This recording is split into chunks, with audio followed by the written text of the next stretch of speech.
ప్రైజ్లో దేవుని నామానికి స్తోత్రాలు. 20 రోజులు ఉపవాస కోరికలో దేవుడు నడిపించాడు.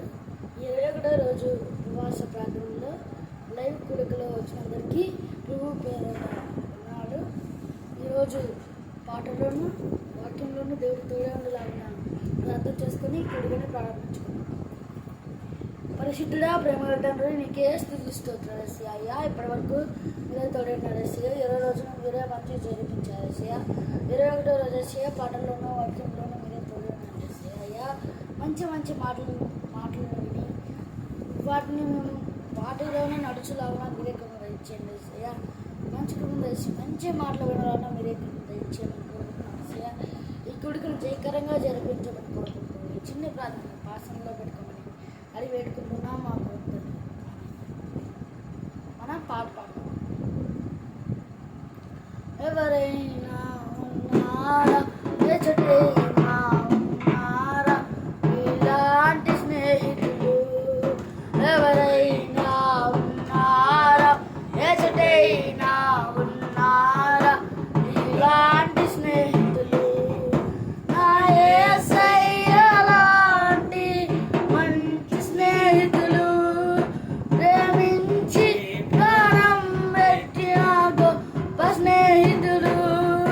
నా యేసయ్య లాంటి మంచి స్నేహితులు, ప్రేమించి ప్రాణం పెట్టిన గొప్ప స్నేహితుడు. ఎవరైనా ఉన్నారా ఎచటైనా ఉన్నారా ఇలాంటి స్నేహితుడు? హేతువేమి లేకుండా, లాభమేమి పొందకుండా ప్రేమ చూపువారు లేరు లోకమందున.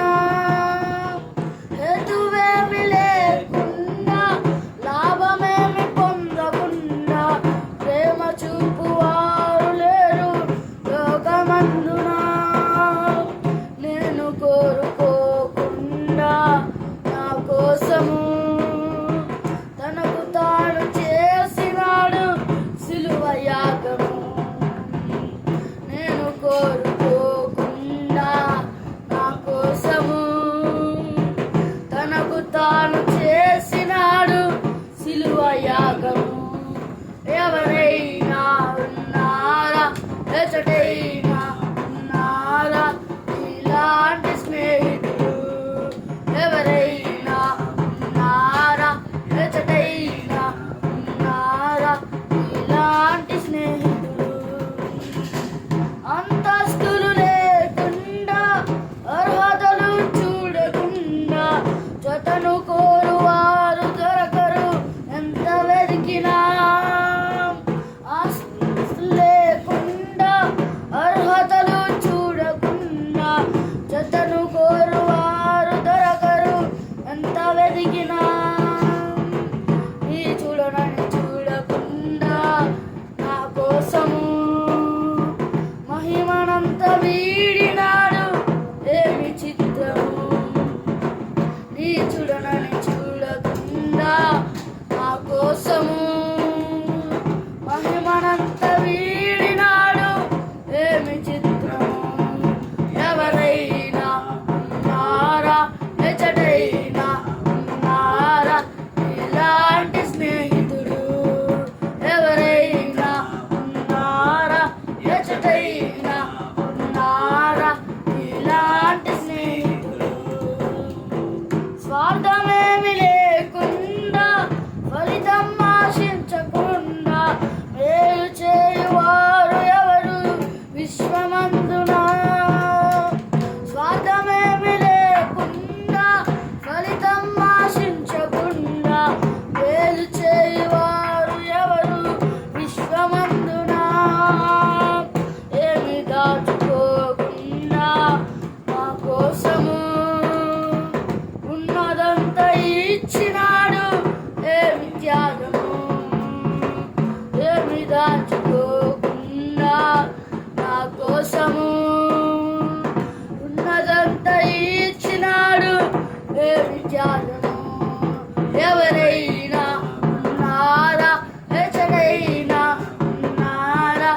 Praise lord. దేవుని పరిశుద్ధ నామమునకు మహిమ కలుగును గాక.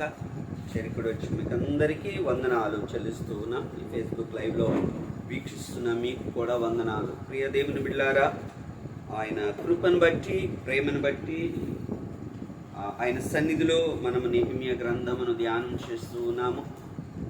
దేవుని ఉన్నతమైనటువంటి ప్రేమను బట్టి మనం ఆయన ఎంతగానో స్తుతిస్తూ ఉన్నాం. గడిచిన దినాలు ఆయన సన్నిధిలో ప్రభు మనలను జ్ఞాపకం చేసుకున్నాడు. ప్రియులారా, దేవుని సన్నిధి మనకుతో ఉంది, ఆయన కృప మనతో ఉన్నది. ఈ రాత్రి మనము గడిచిన దినాలలో కొన్ని గుమ్మములను నెహెమ్యా వారి సంతతి వారు నిలవబెట్టి, కాలిపోయిన గుమ్మములను నిలవబెట్టి గోడ కడుతూ ఉన్నట్లుగా మనం చూస్తూ ఉన్నాం. ఈ రాత్రి 3వ అధ్యాయం 15వ వచనాన్ని చదువుకున్నాం.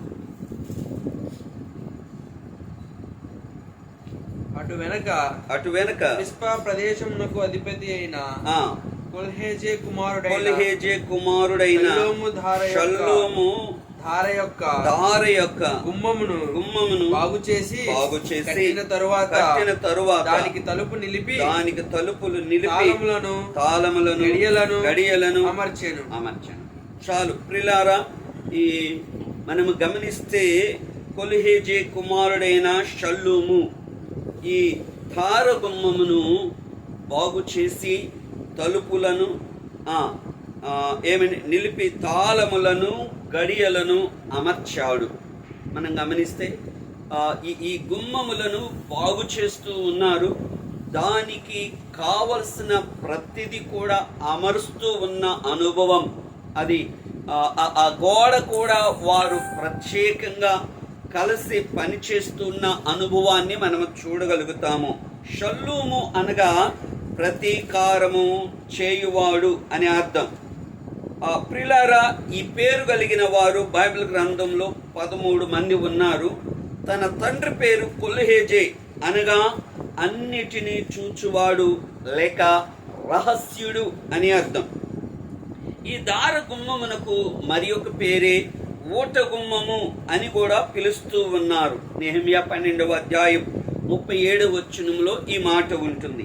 అయితే ఈ దార గుమ్మము లేక ఊట గుమ్మం అనున్నది పరిశుద్ధతకు, పరిశుద్ధాత్మకు సూచనగా ఉన్నది. బైబిల్ గ్రంథంలో యోహాను సువార్త 4వ అధ్యాయం 14వ వచనాన్ని పరిశుద్ధాత్మకు సూచనగా ఉన్న అనుభవాలు. త్రాగువాడు ఎప్పుడును తప్పికొనడు. నేను వానికి ఇచ్చు నీళ్లు నిత్య జీవముకై వానిలో ఊరేడి నీటి బుగ్గగా ఉండును. సమరయ స్త్రీ యాకోబు బావి దగ్గరకు వచ్చేసింది. ఆయన ఆమెను దాహముకు ఇమ్మని అడిగాడు.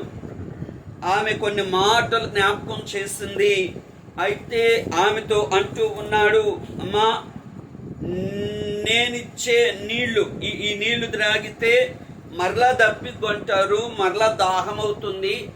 నేనిచ్చే నీళ్లు త్రాగితే ఎన్నడును దప్పిక, నేనిచ్చు నీళ్లు ఊరేడి నీటి బుగ్గగా ఉంటాయి అనే మాట యోహాను సువార్త 7వ అధ్యాయములో కూడా 37వ వచనం. ఆ పండుగలో మహాదినమైన అంత్యదినమున యేసు నిలిచి ఎవడైనను తప్పికొనిన ఎడల నా యొద్దకు వచ్చి తప్పికి తీర్చుకొనవలెను. నా యందు విశ్వాసముంచువాడు ఎవడు లేఖనము చెప్పినట్లుగా వాని కడుపులో నుండి జీవజల నదులు పారును అని చెప్పాను. ఆమేన్, హల్లెలూయా. ఎవడైనా దప్పిక కలిగి ఉంటే, దాహము కావాలనుకుంటే నా యొద్దకు వస్తే ఏం జరుగుతుందంట? నేను దప్పిక తీరుస్తాను, వాని కడుపులో నుండి జీవజల నదులు పారును అని చెప్తున్నాడు.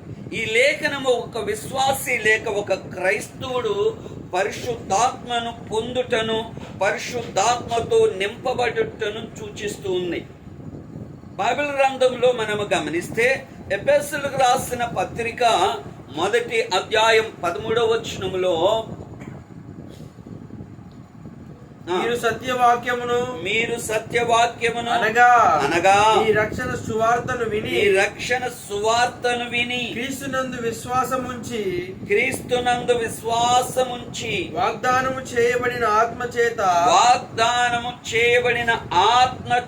ముద్రింపబడితిరి. ఆమేన్. హల్లెలూయా. దేని చేత? ఆ వాగ్దానము చేయబడిన ఆత్మ చేత. మనం విశ్వాసం ఉంచినప్పుడే విశ్వాసి పరిశుద్ధాత్మ చేత ముద్రించబడిన అనుభవాలు. దేవుని ప్రిలారా, దేవుని ఆత్మ చేత ముద్రించబడ్డారు గనుక అపోస్తుల కార్యగ్రంథం 1వ అధ్యాయం 4వ వచనములో ఆయన వారితో ఇలాగ కలుసుకొని ఏమని జ్ఞాపకం చేస్తూ ఉన్నాడు? మీరు 4వ వచనం, 1వ అధ్యాయం 4వ వచనం. ఆయన వారిని కలుసుకొని ఇలాగూ ఆజ్ఞ ఇచ్చెను, మీరు యెరూషలేము నుండి వెళ్ళక నా వలన వినిన తండ్రి యొక్క వాగ్దానము కొరకు కనిపెట్టుడి. యోహాను నీళ్లతో బాప్తిసం ఇచ్చెను గాని కొద్ది దినములలోగా మీరు పరిశుద్ధాత్మలో బాప్తిసము పొందెదరనెను. ఆమేన్. హల్లెలూయా. హల్లెలూయా. మీరు కనిపెట్టండి, యెరూషలేము నుండి బయటకు వెళ్ళొద్దు. కనిపెట్టి వాగ్దానము చేసిన పరిశుద్ధాత్మ కొరకై కనిపెట్టండి. యోహాను నీళ్లలో బాప్తిసం ఇచ్చెను గాని కొద్ది దినములలోగా మీరు పరిశుద్ధాత్మలో బాప్తిస్మము పొందుతారు. స్తోత్రం. హల్లెలూయా. చాలా మంది అనుకుంటారు విశ్వాసం ఉంచినప్పుడే బాప్తిసం తీసుకున్నప్పుడే పరిశుద్ధాత్మను కూడా పొందుకున్నాము అని చెప్తారు. వీళ్ళందరూ ప్రభును వెంబడించిన వాళ్ళే, ఆయన శిష్యులందరూ ఆయనతో ఉన్నవారే. ప్రియులారా, ఇక్కడ ప్రత్యేకంగా కనిపెట్టండి, పరిశుద్ధాత్మ కొరకై కనిపెట్టండి. పరిశుద్ధాత్మ యొక్క ప్రాముఖ్యతను, పరిశుద్ధాత్మ యొక్క ఆవశ్యకతను, పరిశుద్ధాత్మ యొక్క అవసరమును జ్ఞాపకం చేస్తూ ఉన్నాడు. మీరు కనిపెట్టినప్పుడు ఆత్మను పొందుకుంటారు. యోహాను నీళ్లలో బాప్తిసం ఇచ్చెను గాని మీరు పరిశుద్ధాత్మలో బాప్తిసం పొందుతారు. ఒక నూతనమైన అనుభవం మిమ్మల్ని ఆత్మ నడిపిస్తుంది. ఆమేన్. హల్లెలూయా. ఈ పరిశుద్ధాత్మ చాలా ప్రాముఖ్యత కలిగి ఉన్నది. ఈ దార గుమ్మము అనగా పరిశుద్ధాత్మ గుమ్మము ప్రతి సంఘములో ఉండాలి. ఆమేన్. హల్లెలూయా. గొర్రెల గుమ్మము, మత్స్యపు గుమ్మము, నా ప్రియులారా, ప్రతి గుమ్మము ఉన్నట్లుగా పరిశుద్ధాత్మ అనుభవం ప్రతి ఒక్క విశ్వాసి ప్రతి సంఘములో ఉండాలి. పరిశుద్ధాత్మ లేనిదే వర్షము లేని పైరు ఎలా ఉంటుందో, వర్షము లేని పంట ఎలా పతనమవుతుందో, పరిశుద్ధాత్మ లేనిది విశ్వాసి సంఘము కూడా నిర్జీవమైన స్థితిలో, ఫలములు లేని స్థితిలో, ఎండిన స్థితిలో నిలిచి ఉంటుంది అనేది వాక్యం సెలవిస్తున్న గొప్ప సత్యం. అందుకే యోహాను సువార్త 15వ అధ్యాయం 20వ వచనాన్ని మనము గమనిస్తే 15:20 దాసుడు తన యజమానుని కంటే గొప్పవాడు కాడని నేను మీతో చెప్పిన మాట. 15వ అధ్యాయం 26వ వచనం యోహాను సువార్త.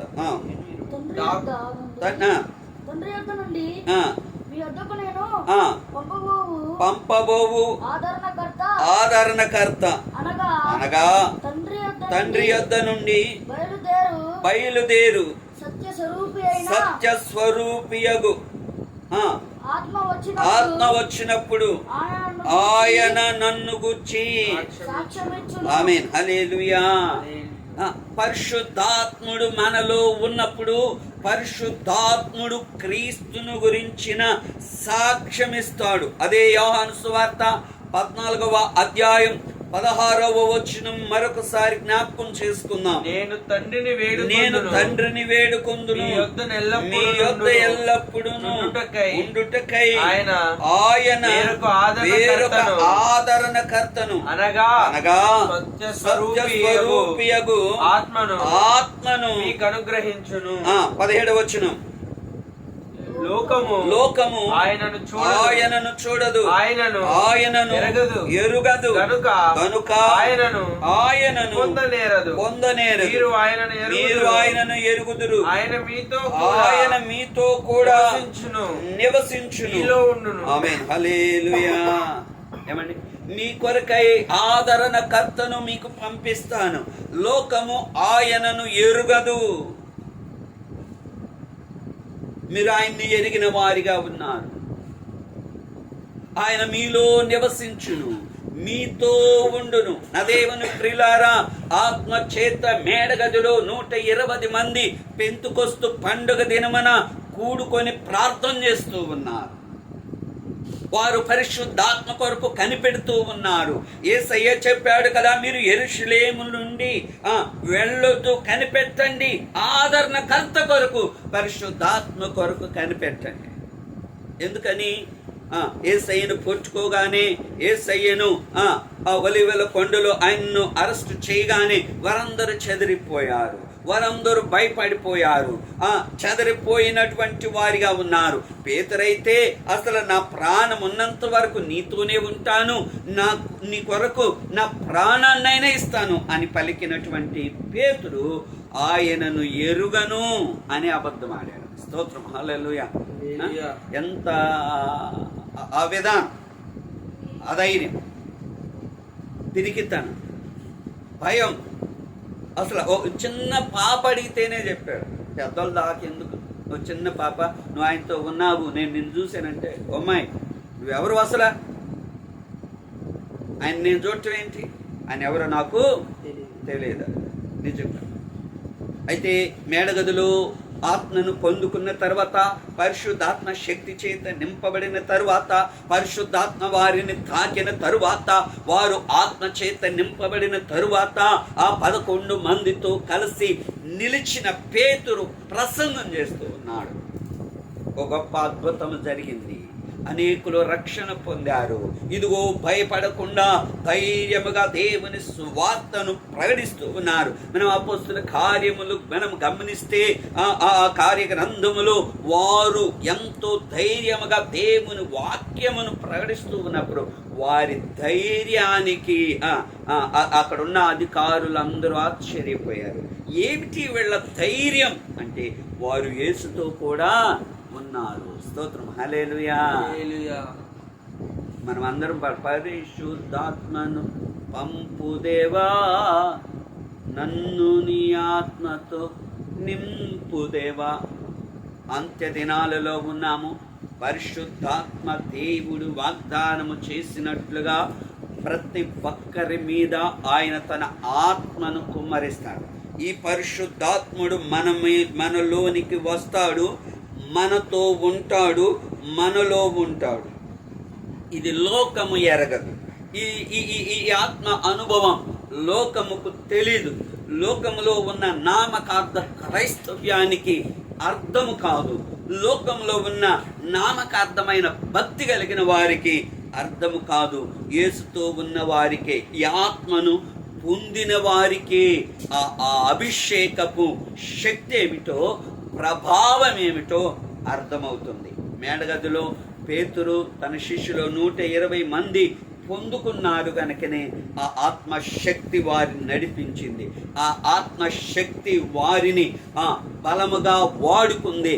ఆత్మశక్తి ద్వారా వారు అద్భుతములు చేయగలిగారు.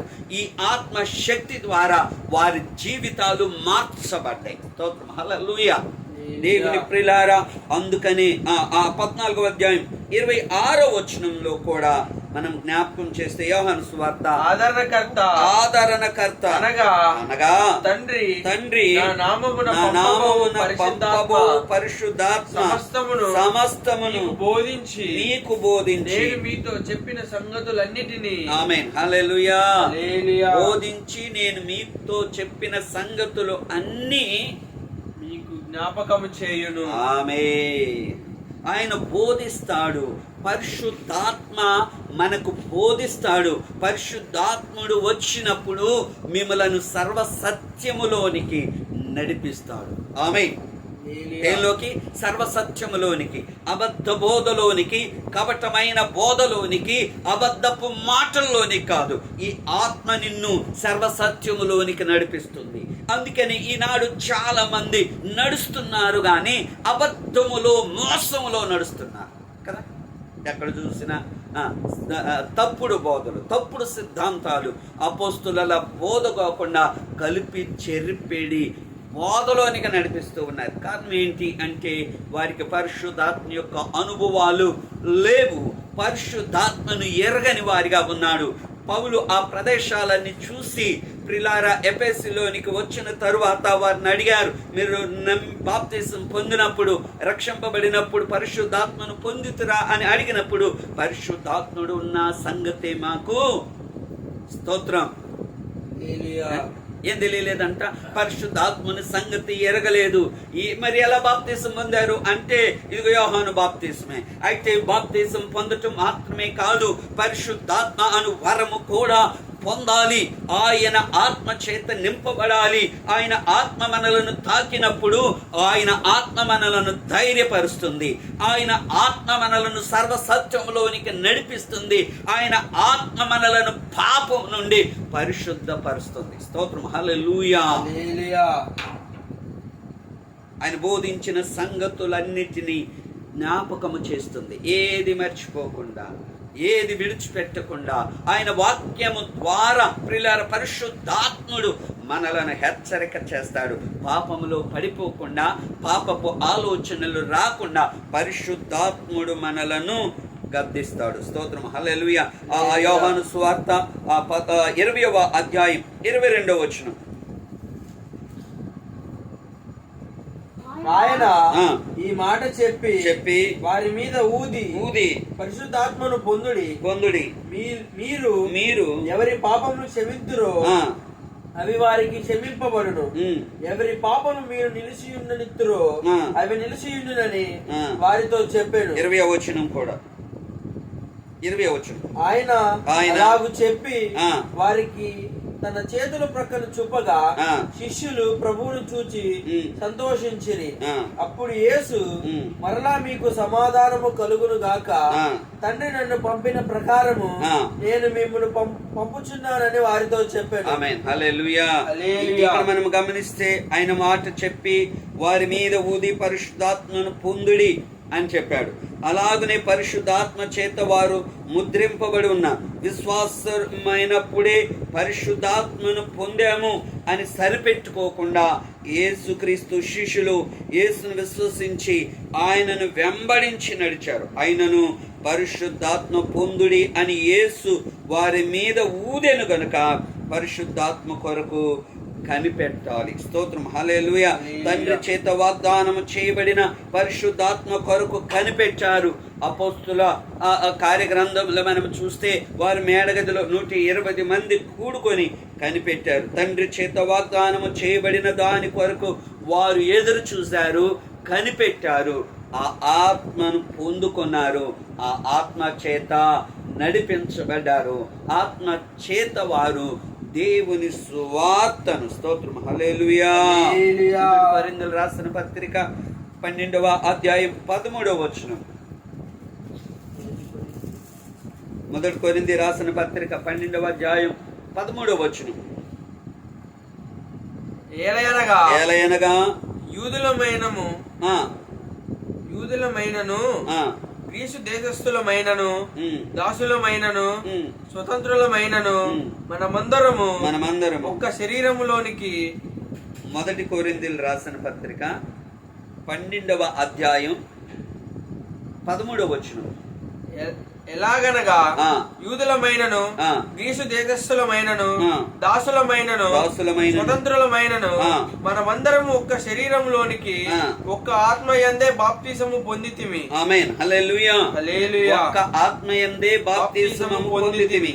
మనమందరము ఒక ఆత్మను పానము చేసిన వారమైతిమి. శరీరము ఒక్కటే అవయవముగా ఉండక అనేకమైన అవయవములుగా ఉన్నది. ఆమేన్, హల్లెలూయా. హల్లెలూయా. శరీరము ఏ రీతిగా ప్రియులారా ఒక్క అవయవముగా ఉండి ఒక్క శరీరముగా ఉండి అనేక అవయవములు ఉన్నవో ఆ ఆత్మ ద్వారా మనమందరము ఏకరీతిగా ఉండాలి అనే మాటను జ్ఞాపకం చేస్తూ ఉన్నారు. ప్రియులారా, పరిశుద్ధాత్మను గురించినటువంటి అనుభవం, పరిశుద్ధాత్మ చేత మరి మనం ముద్రించబడ్డాము గనక పరిశుద్ధాత్మ కొరకు కనిపెట్టి పరిశుద్ధాత్మను పొంది ఆత్మ పూర్ణులై మనము ప్రియులారా విశ్వాస జీవితంలో, ఆత్మీయ జీవితంలో కొనసాగవలసిన వారమై ఉన్నాం. ఒక సామెత ఉంది,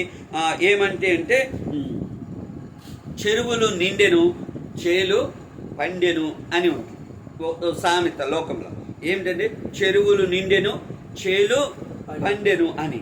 ఆత్మ చేత మనము నింపబడిన అప్పుడు మన ఆత్మీయ జీవితం ఆశీర్వాదకరముగా నడిపించబడుతుంది. ఆధ్యాత్మికమైన అనుభవాలలో మనము ముందుకు కొనసాగుతూ ఉంటాము. ప్రియులారా, దేవుని సన్నిధానములో పెంట గుమ్మము అనేటువంటి ఆ గుమ్మము నుండి ప్రత్యేకపరచబడి పరిశుద్ధపరచబడిన మన జీవితంలో పరిశుద్ధాత్ముని యొక్క అనుభవం ప్రియులారా మనకెంతైనా అవసరమై ఉన్నది. ఆత్మ లేకపోతే మనము ఎండిన పైరువలే ఉంటాము, నిర్జీవమైన స్థితిలో ఉంటాము, సర్వసత్యములోనికి నడిపించబడము, కల్పింపబడిన ప్రతి ఉపదేశము చుట్టూ తిరుగుతాము. ఆమె అలా ఉండకూడదు. అంటే ఆత్మ పరిశుద్ధాత్మ మీ మీదికి వచ్చినప్పుడు మీరు శక్తి నొందుతారు. స్తోత్రం, హల్లెలూయా. పరిశుద్ధాత్మ శక్తి చేత నింపుతుంది, నిన్ను బలపరుస్తుంది. నీవు బలహీనముగా ఉండవు, బలహీనపరచబడి ప్రతి ఉపదేశాన్ని అంగీకరించవు, బలహీనపరచబడి నువ్వు పాపం వైపు చూడవు, బలహీనపరచబడి లోక ఆశల వైపు చూడవు. ఎప్పుడైతే ఆత్మశక్తి పొందుకుంటావో నీవు బలంగా ఉంటావు. ఒకవేళ శరీర రీతిగా బలహీనమైన ఆత్మ నిన్ను బలపరుస్తుంది. పరిశుద్ధాత్మ శక్తి చేత నీవు దేవుని కొరకు బలమైన కార్యము చేయగలుగుతావు. స్తోత్రం, హల్లెలూయా. అందుకే ఈ గుమ్మము, ఏ గుమ్మము? తార గుమ్మము నీ కొరకై తెరచబడి ఉన్నది, నీ కొరకై బాగు చేయబడి ఉంది. మనము కూడా మన సంఘములో ఈ గుమ్మము లేకుండా ఉన్నప్పుడు ఆ నిర్జీవమైన స్థితిలో ఉంటాం. మనలో ఈ గుమ్మము ఉండాలి. ఏ గుమ్మము? పరిశుద్ధాత్మ గుమ్మము, ఓట గుమ్మము. ఆయన ఎవడైనను దప్పికగొనిన ఎడల పరిశుద్ధాత్మ దప్పిక మనలో కలగాలి, నీ ఆత్మ చేత నన్ను నింపయ్యా అని పెంతెకొస్తు పండుగ దినమున వారు కనిపెట్టినట్లుగా మనము కూడా కనిపెట్టారు. స్తోత్రం, హల్లెలూయా. వారు కనిపెట్టారు ప్రియులారా. ఆ రీతిగా కనిపెట్టి పొందుకున్నట్లుగా వారు ప్రియులారా ఇక్కడ మనం గమనిస్తే కొల్హేజీ కుమారుడైన షల్లూము బాగు చేసుకున్నట్లుగా మనము కూడా బాగు చేసుకొని కట్టుకుందాం. ఇక్కడ మనం గమనిస్తే ప్రతి గుమ్మాన్ని మనం గమనిస్తే వారందరూ ఎంతో శ్రద్ధాశక్తులతో కట్టడం ప్రారంభించారు. దేవుని పనిని చేస్తూ ఉన్నారు, దేవుని పనిని జరిగిస్తూ ఉన్నారు. వారు ఎవరికి కూడా ప్రియులారా వారు లోయలో ఉండి పనిచేస్తూ ఉన్నారు. ఆమె ఎక్కడుంది? లోయ అనగా తగ్గింపు అని, మనుషులకు కనబడాలని కాదు, కానీ దేవునికి మాత్రమే కనబడాలి. చాలామంది నేను చేసే పని అందరూ చూస్తున్నారా లేదా, మనం చేస్తున్న పని అందరికి తెలుస్తుందా లేదా, మనం ఇచ్చే కానుక ప్రజల్లో ప్రకటన జరుగుతుందా లేదా, మనమే చెప్పుకుంటాం, మనమే డప్పు కొట్టుకుంటాం. అందరు కనపడాలని, అందరూ చూడాలని, అందరు మెచ్చుకోవాలని మనుషుల మెప్పు కొరకు ప్రయాసపడుతూ ఉన్నాం. ఈరోజు ఎవ్వరి ప్రియులారా మనుషుల మెప్పు కొరకు కాదు, కానీ మన పరిచర్య, మన సేవ, మన తలంతు దేవుని మాత్రమే చూడాలని ఇక్కడ వారందరూ ఎంతో కలిసికట్టుగా ఐక్యతతో పనిచేస్తూ ఉన్నారు, ఆనుకొని పనిచేస్తూ ఉన్నారు. ఈరోజు ఈ ఆనుకొని పనిచేసే ఐక్యత అనుభవం లేకపోతే దుష్టుడు వేసే యొక్క బాణములకు లోనవ్వాల్సి వస్తుంది. స్తోత్రం, హల్లెలూయా. చెదరగొడతాడు. ఐక్యత లేకపోతే చెదరగొడతాడు.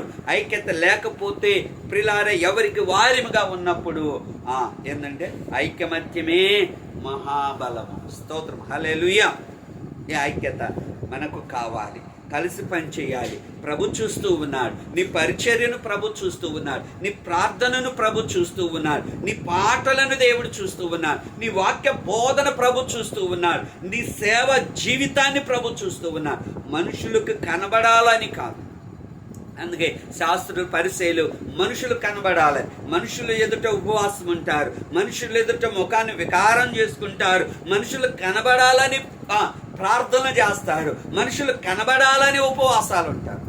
స్తోత్రం, హల్లెలూయా. మన ఉపవాసాలు కూడా ఎవరికి తెలియాల్సిన అవసరము లేదు. దేవుని ప్రియులారా, మన ఉపవాసం దేవుని సన్నిధిలో కనిపెట్టి ప్రార్థన చేసినప్పుడు దేవుని ఉన్నతమైన ఆశీర్వాదాన్ని పొందుకోగలరు. ఆ రీతిగా వారు ఏ రీతిగా కలిసి పనిచేశారో, ఏ రీతిగా పరిశుద్ధాత్మ గుమ్మమును ప్రియులారా నిలిపారో, ధారగుమ్మం ఈ అనుభవం, ఈ ఆత్మ కార్యం ఆ దేవుని ప్రియులారా మన జీవితంలో కూడా పరిశుద్ధాత్మ చేత నింపబడదాం. పరిశుద్ధాత్మను కోరుకుందాం. పరిశుద్ధాత్మ కొరకు ప్రయాసపడదాం. ఆయన అన్నాడు, మీరు కనిపెట్టండి, కనిపెట్టండి, కనిపెట్టండి. ఆత్మ మీలోనికి వచ్చినప్పుడు మీరు శక్తి పొందుతారు. కనిపెడదాం, శక్తి చేత నింపబడదాం, ఆత్మ చేత నింపబడదాం. ప్రభు కొరకు బలమైన పాత్రలముగా వాడబడదాం. దేవుడు తన మాటలను దీవించును గాక. ప్రార్థన చేసుకుందాం. పరిశుద్ధుడా, ప్రేమ కలిగిన తండ్రి, కృప కలిగిన మా దేవా, నీకు వందనాలు చెల్లిస్తున్నాం. నీ ఉన్నతమైన ప్రేమను బట్టి, కృపను బట్టి నీ సన్నిధిలో మమ్మల్ని జ్ఞాపకం చేసుకున్నాం. నీ కృపను మాకు తోడుగా ఉంచిన విధానమును బట్టి వందనాలయ్యా. నీ సన్నిధిలో మమ్మల్ని జ్ఞాపకం చేసుకొని దర్శించండి. నీ కృపను తోడుగా ఉంచండి. నీ కృప చేత నింపండి, బలపరచండి, సహాయం చేయమని ప్రార్థన చేస్తున్నాం. ఈ 40 రోజుల ఉపవాస పండుగలలో 21వ రోజులోనికి నన్ను మమ్మల్ని నడిపించారు. పాటల్లో మీరున్నారయ్యా. ఉదయ కాలంలో పునరుద్ధానపు ఆరాధనలో కూడా మీరున్నందుకై వందనాలయ్యా. ఇదిగో నాయన, పరిశుద్ధాత్మ ప్రాముఖ్యత, పరిశుద్ధాత్మ పొందుకునే అనుభవాలు మాకు దయచేయండి. నీ ఆత్మ చేత నింపబడి నీ కొరకై బలమైన పాత్రలుగా ఉండునట్లుగా మమ్మలను మీరే లేవనెత్తమని ప్రార్థన చేస్తూ ఉన్నాం. నీ సన్నిధిని మాకు తోడుగా ఉంచండి. మమ్మల్ని ప్రేమించారు ప్రభా, మీ కృపను మాకు తోడుగా ఉంచారయ్యా. ఇదిగో ప్రవేశ ప్రార్థన మందిరమును, షిలోహు ప్రార్థనా మందిరమును మీరు జ్ఞాపకం చేసుకోండి. సంఘ బిడ్డలందరినీ మీరు దీవించండి. పరిచర్యలను విస్తరింపచేయండి. నూతన ఆత్మలను నడిపించండి. నూతనమైన కార్యము చేయండి. నూతనమైన కృప చేత నింపమని ప్రార్థన చేస్తూ ఉన్నాం. దర్శించండి అయ్యా, బలపరచండి అయ్యా, కృప చూపించండి అయ్యా, సహాయము చేయమని ప్రార్థన చేస్తున్నాం. నా తండ్రి, మీరే గొప్ప కార్యము చేయండి. నీ కృపలో జ్ఞాపకం చేసుకోండి నాయన. అయ్యా, నీకే వందనాలు. ప్రతి బిడ్డను దర్శించండి. వారి అవసరతలు, అక్కలు, పదులు, కొరతలు తీర్చండి. అనేకులు ప్రార్థనా సహాయం కోరారయ్యా. ప్రతి వారిని మీరు జ్ఞాపకం చేసుకోండి. వారి సమస్యలో ఉన్న, వారి అవసరతలో ఉన్న, వారి ఎక్కర్లో ఉన్న, ఏ కొదువులో కొరతలో ఉన్న వీటన్నిటి నుండి విడిపించండి. బలహీనతల నుండి విడిపించండి. నీ అద్భుతమైన కార్యము జరిగించమని ప్రార్థన చేస్తాను. చేత నింపండి, దర్శించండి ప్రభా. నీకే వందనాలు నాయన. బిడ్డలందరినీ మీరు దీవించండి నాయన. ఇదిగో నాయన, దూరదేశంలో ఉన్న మా ప్రియ బిడ్డలందరూ మీరు జ్ఞాపకం చేసుకోండి. వారితో మీరుండండి. నీ ఉన్నతమైన కార్యాలు జరిగించండి. మేలుచి మీ దీని సేవకులు మమ్మల్ని కూడా బలపరచండి. ఈ దాసురాలు నన్ను మంచి ఆరోగ్యం దయచండి. ప్రేమించిన బిడ్డలను కూడా దీవించండి.